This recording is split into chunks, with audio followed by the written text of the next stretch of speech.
Hey everybody, it's Michael at Gotcha Rocks, and today I've been working on some opals, cutting some doublets actually.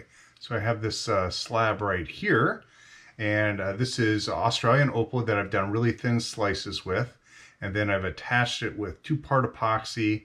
I think I used the 2020, what is it? No, 220. That's what the epoxy is. Anyways, it's a two-part epoxy. You could probably use any number of them as long as it's a slow drying or slow curing. And this is the backing is basanite or basanite depending on who you talk to. And we're going to, I just have this new sauce. We're going to trim these guys up so that I can actually put them on the Cab King and actually turn them into cabs. So let me show you the saw that I'm working right now with. I'm gonna flip the camera around here. This is, let's see here, got a high-tech here, and this is a 6-inch trim saw. We've got a blade in here that this is the diamond blade. This is the one that comes with this machine in particular. Right there. And we've got our arm here to block some of this. What's kind of cool about this machine is it has an adjustable speed. So I can turn this way up or way down. So probably somewhere in the middle to high is probably a good idea. So what I'm going to do is put the opal on here with the backing, and then I'm going to feed it into the saw, and I'm going to cut out these little pieces, and then we'll later turn these into little cabochons, and so I'll shoot a little video on that. But I thought this might just be interesting on how to use the trim saw. I'm using a little bit thicker blade to go through the basanite or basanite, and then when I come back and do any like actually fine tuning and stuff like that, I'll actually use a much thinner blade, which is here, to do any of the trimming around the opal. So not really important right now. So what we're going to do is just cut these little pieces out. All right, so the first step is we're going to turn on our machine. We've already put water into the reservoir, which is below here. So we just poured it right on top. And we just want a little bit of the water touching the blade. I guess I will show you this. Hold on one sec here. Really cool about this is it just pops right off, as opposed to some of these others. Here you can see that I just have a little bit of the water touching that blade. Actually, yeah, I could probably even have a little less water, but guess what? That will take care of it itself. It'll kind of spray everywhere. So anyway, not too concerned about it. I'm gonna lock this top down. It just snaps into place. This flips down. This just prevents the water from going everywhere. And then I have this piece here, and this is just to block the stream of water as I'm cutting. So I'm going to turn this machine. It goes from 0 to 6. I'm going to go to about, I'm going to do about 5. There we go.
Okay, everybody, so I've got these pieces cut, and I'll just show them to you really quickly. So we have them here.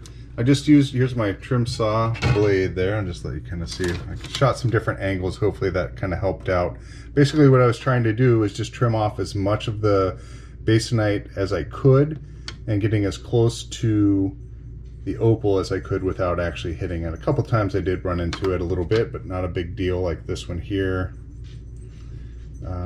You can see that I kind of just trimmed it off, but that is just fine. So you can see on the side about how thick I have the opal.